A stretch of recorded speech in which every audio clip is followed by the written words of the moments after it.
Bonjour à tous. Aujourd'hui, vidéo sur le magnétisme. Alors, qu'est-ce que le magnétisme?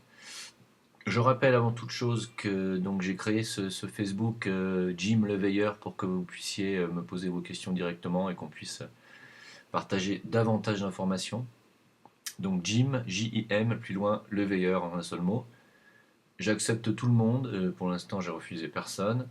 Euh, je continue par contre d'évacuer de la page YouTube sur de certains commentaires. J'explique, franchement, je n'ai vraiment pas de temps à perdre avec les railleries, la moquerie. Ça m'intéresse absolument pas. Moi, je ne suis pas ici pour débattre en fait, en réalité. Je suis même pas ici pour vous convaincre, hein. Je suis ici pour vous dire simplement ce que j'ai à vous dire. Voilà, point barre. Si ça vous plaît, tant mieux. Si ça vous plaît pas, c'est pas mon problème. Et pourquoi venir insulter? Pourquoi venir. Voilà, c'est tout. Je voulais faire encore une dernière mise au point. Moi, je suis pas du genre à bannir ni à censurer, mais les gens que mes vidéos n'intéressent pas n'ont absolument rien à y poster, ni rien à y faire. Mais merci de laisser mon travail tranquille.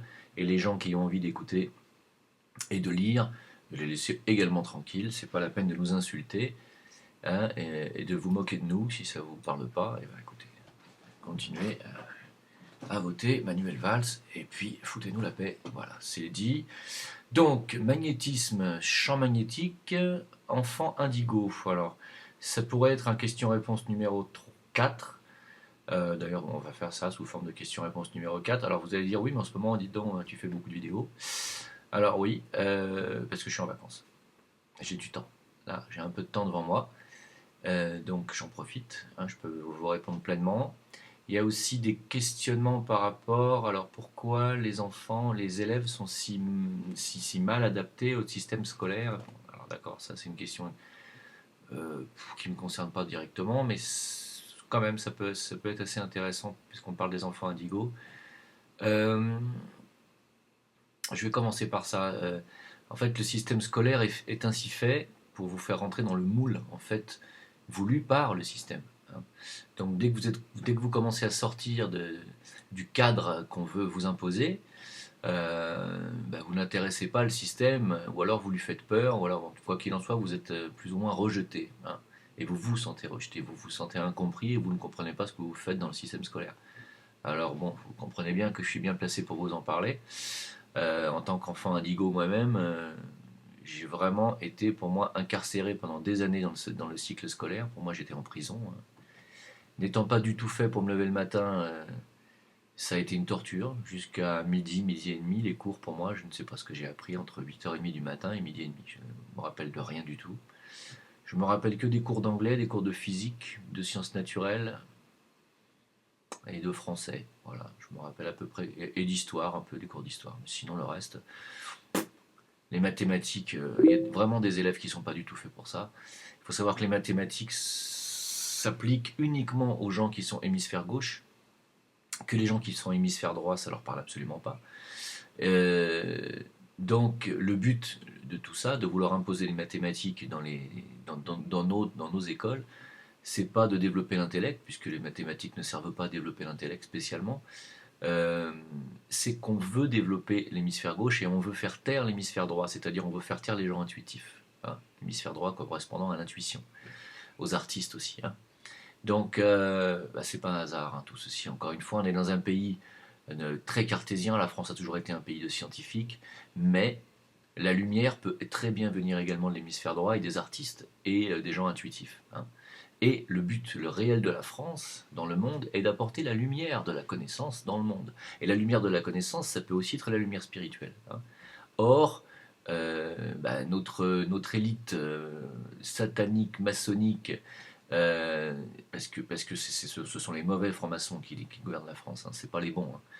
Euh, Leur but, c'est quoi? C'est de tuer toute intuition parmi le peuple français, et c'est d'en faire un troupeau de moutons qui se prend pour des intellectuels, alors qu'en fait, en réalité, vous êtes des esclaves, tout simplement, et que vous obéissez à tout ce qu'on vous dit, hein. Quand je dis vous, comprenez bien que je vous parle pas personnellement. Euh, donc les enfants indigos, bah oui, les enfants indigos, le problème c'est que ce sont des enfants qui sont très éveillés, qui sont ouverts à d'autres perspectives qu'à ce qu'on leur offre dans le système scolaire. et qu'il n'y a rien pour eux en fait à l'école, il n'y a rien du tout pour eux. Hein.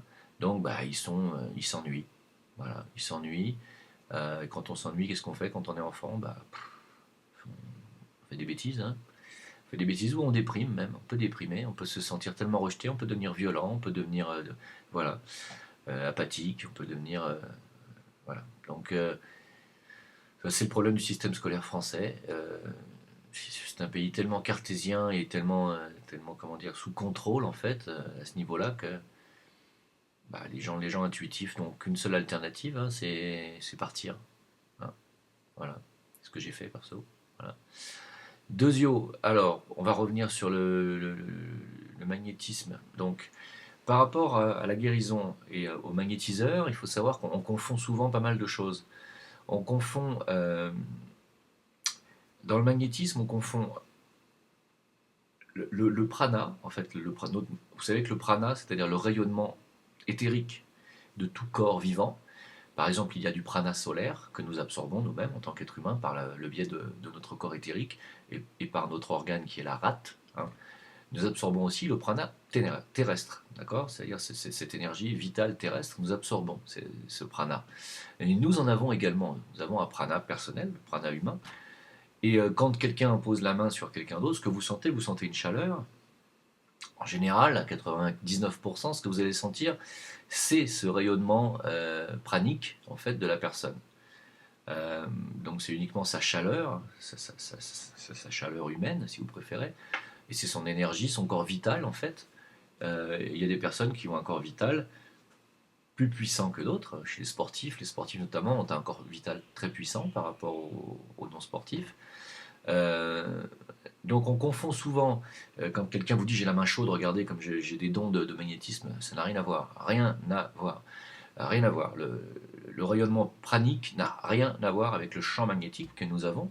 Nous avons, en tant que personne, vous savez que nous sommes des personnes qui fonctionnons sur un mode électronique, nous avons des électrons en nous-mêmes, nous sommes des êtres de lumière, donc la lumière c'est des électrons, et chacune de nos cellules est formée de molécules, et chacune de ces molécules sont composées d'atomes, et chacun de ces atomes sont composés d'un noyau atomique et d'électrons. Hein. Donc nous sommes des êtres électroniques, nous avons donc de l'électricité en nous, nos systèmes nerveux sont là pour nous le rappeler, nous avons un système nerveux qui véhicule de l'électricité à l'intérieur de nous-mêmes, et comme tout corps qui produit de l'électricité, nous produisons aussi de l'énergie magnétique. Donc nous avons un champ magnétique très important, enfin, plus ou moins important en fait en réalité, selon votre état vital également, parce qu'il dépend aussi de votre état vital et de votre système nerveux central. Voilà. Alors, on ne confond pas non plus magnétisme et guérison. Le magnétiseur, en fait, va avoir un champ magnétique développé, par rapport à ce que je viens de vous dire, je vais vous expliquer ce que c'était que notre champ magnétique. Ça vient de votre rayonnement cellulaire, hein, et du champ électrique que vous arrivez à dégager à l'intérieur de vous. Le vrai magnétiseur a un champ magnétique puissant que l'on peut renforcer par des techniques qui sont à portée de tout le monde. Hein. Il suffit de savoir soit utiliser les lampes au phosphène ou alors fixer une bougie et savoir dire des mantras corrects avec... il y a quelques exercices à faire où on peut renforcer son champ magnétique. On peut même porter des cristaux aussi qui sont là pour renforcer votre champ magnétique. Par exemple, un biterminé Herkimer. Euh, le magnétisme, qu'est-ce que ça va faire? Quel est le rôle du magnétisme? Le magnétisme attire à lui-même ou repousse. Quand vous prenez un aimant, il a un côté qui attire et un côté qui repousse. Okay. Donc vous avez, à ce moment-là, vous avez cette possibilité. Quand vous avez un champ magnétique développé, vous êtes guérisseur, vous avez la possibilité d'attirer à vous le mal de la personne malade, ou bien de repousser, de faire partir ce mal. Vous avez cette possibilité. Le magnétiseur souvent prend sur lui. D'accord. Les thérapeutes ont souvent ce gros problème de se charger de l'énergie nocive des patients. Ils se chargent et quand ils ne savent pas se nettoyer, ils ont de gros problèmes. Hein. Alors, ça c'est le problème du magnétisme. Le magnétisme attire à lui. Hein. On pompe, on aspire. C'est le magnétisme. Il faut savoir, quand on est magnétiseur, il faut savoir non pas se protéger, mais se décharger de tout ce qu'on attire. Puis il y a en guérison une troisième chose, il y a le rayonnement de votre corps bouddhique pour les magnétiseurs supérieurs, pour les guérisseurs supérieurs, pardon, c'est-à-dire les gens qui savent vous guérir uniquement en vous touchant ou en vous regardant, ou tout simplement, voilà, comme l'a fait Jésus et comme l'a démontré Jésus pendant toute sa vie En tant que Jésus de Nazareth, il a soigné des gens en leur parlant, en les regardant, en les touchant à peine. Vous doutez bien qu'il n'a pas suffi pour lui d'avoir simplement un champ magnétique développé pour en arriver à ces résultats. Il avait aussi, en plus de la présence christique qui était en lui et qui l'adombrait, il avait en plus un rayonnement de son corps bouddhique. Hein. Et à ce moment-là, le corps bouddhique qui est le véhicule de l'âme, un des trois véhicules de l'âme, il avait donc ce rayonnement bouddhique qui était très puissant en lui et qui lui permettait d'avoir des guérisons quasiment instantanées. Hein. Donc ce genre de guérisseurs sont rares. Il en existe quelques-uns encore aujourd'hui. Je pense qu'on a Joao au Brésil, même si c'est pas lui qui soigne, je crois qu'il soigne par la prière. Enfin, on a quelques guérisseurs exceptionnels comme ça dans chaque siècle, mais ils sont pas nombreux. Hein. La plupart du temps, vous allez avoir affaire à des magnétiseurs qui sont plus ou moins valables. Certains sont tellement valables qu'ils arrivent à vous enlever des eczémas, des maladies très embêtantes de la peau, comme les psoriasis, les zonas. Les zonas, moi, je me suis moi-même fait enlever un zona par un magnétiseur, hein, alors que je souffrais depuis des mois. Hein, et le jour où il m'a enlevé le zona, paf, il m'a posé la main, terminé, le lendemain, j'avais plus rien. Donc, il y a aussi les gens qui enlèvent les piqûres de méduses, par exemple, ce genre, les brûlures, voilà, vous avez ce genre de magnétisme. C'est un domaine qui est très intéressant. On peut renforcer son champ magnétique, bien sûr. Évidemment, pour le renforcer, il faudrait faire de la méditation, il faut avoir un corps, si possible, pur, avoir une vie pure, avoir une alimentation saine, bien dormir. N'oubliez pas que le repos est ce qui vous régénère, le sommeil est ce qui vous régénère, ce qui permet au corps vital de régénérer votre corps physique, n'oubliez pas cela. Euh, Ce champ magnétique peut être renforcé aussi par des aimants. Enfin, moi, je vous déconseille de porter des aimants en permanence sur vous. Hein. Par contre, si vous faites un travail de magnétiseur, vous pouvez porter des aimants afin justement d'apprendre à ne pas vous charger trop. Hein.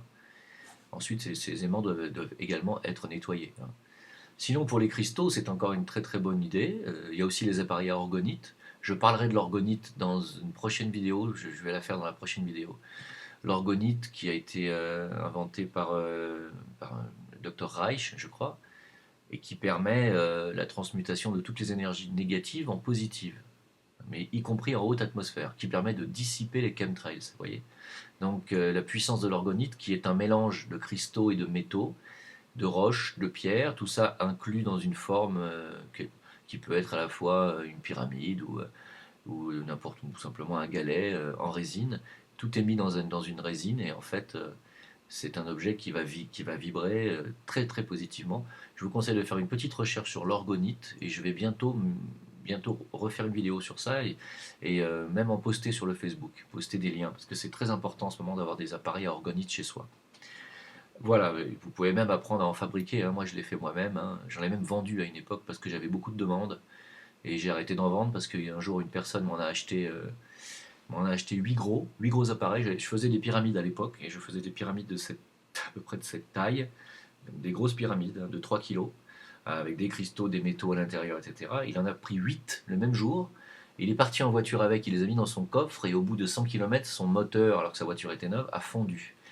Pour vous dire la puissance de ces appareils. Donc j'ai arrêté d'en refaire parce que après j'ai quitté la France et que dans le pays où j'habite, c'est difficile de trouver de la résine pour faire ce type d'appareil. Mais bon, on va s'y remettre petit à petit, on va reprendre tout ça. Voilà, la dernière question. Est-ce qu'on m'a posé encore une question excusez-moi. Voilà. Par rapport au nouvel ordre mondial, encore une question sur le nouvel ordre mondial. Bah oui, mais qu'est-ce que vous voulez savoir sur le nouvel ordre mondial de plus que j'ai déjà dit. Le nouvel ordre mondial c'est un idéal judéo-maçonnique. Je parle du nouvel ordre mondial actuel. Hein. C'est un idéal judéo-maçonnique qui est écrit depuis longtemps pour les juifs.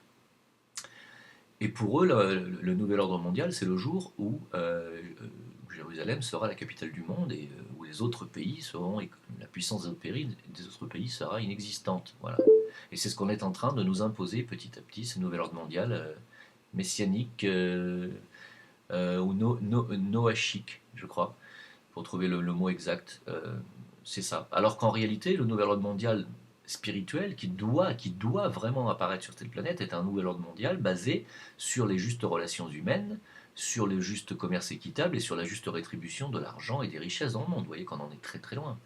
Moi là, ce que je viens de vous dire, je vous parle du nouvel ordre mondial d'Alice Bailey et des maîtres de sagesse de la fraternité de Sanat Kumara. Là, c'est pas du tout ce qu'on est en train de nous mettre en place. On est en train de nous mettre en place un nouvel ordre mondial basé sur la banque, le système bancaire et le contrôle des richesses par une toute petite élite. Rendez-vous compte que les Rothschild ont une fortune estimée à plusieurs 500 trillions de dollars. Mais est-ce que vous vous rendez compte de ce que ça représente? C'est phénoménal. C'est-à-dire que ce sont des gens qui mériteraient vraiment qu'on les pende au écourt, quoi. Un point barre, quoi.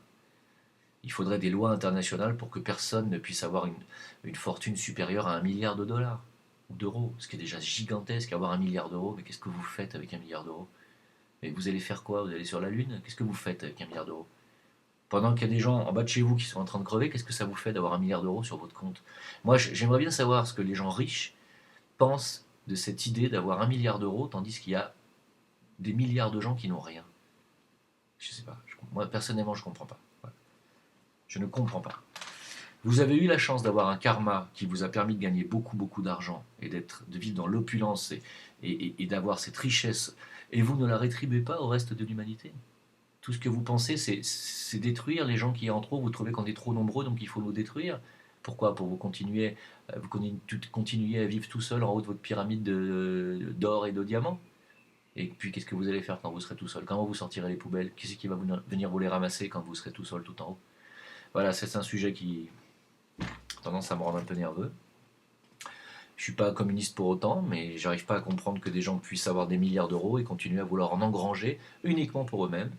Ça fait partie des choses qui, de toute façon, s'arrêtera tôt ou tard. Vous savez que la roue tourne, vous savez que le cycle de la vie fait que ceux qui sont en haut un jour se retrouvent en bas, et c'est comme ça. Et heureusement que la réincarnation sert à ça, et que la mort sert à ça aussi. Finalement, tout finit par s'équilibrer. Donc voilà le nouvel ordre mondial qu'on nous impose. Bah écoutez, il va falloir se battre, hein, parce que bientôt vous ne serez plus que des esclaves SDF et vous n'aurez même plus la liberté de dire et de vous exprimer, de dire ce que vous pensez du système ni des gens qui nous dirigent. Ça y est, c'est déjà pratiquement fait. Donc vous savez, la guerre civile est pas loin et il va falloir se battre. Voilà. Donc je vous attends pour vos questions, pour une autre vidéo et à bientôt pour deux autres vidéos dont je parle depuis longtemps, une sur l'orgonite et une sur la géométrie sacrée. Voilà. À très bientôt. Bonne continuation. Au revoir.